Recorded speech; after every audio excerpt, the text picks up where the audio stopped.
এই কোরআন বসবে, এটা চান না? চান দেখে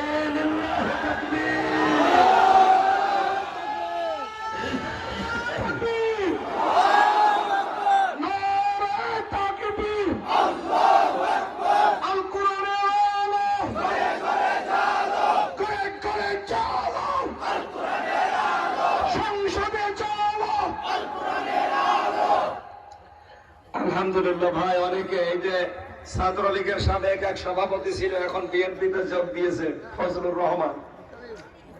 সে কয়েকদিন আগে চ্যালেঞ্জ দিয়েছে, বাংলাদেশে ইসলাম পন্থী যারা, এরা যদি 100টার 10টা ভোট পায় তাহলে আমি সামনে কি করব উনি নিজেও বলতে পারি না।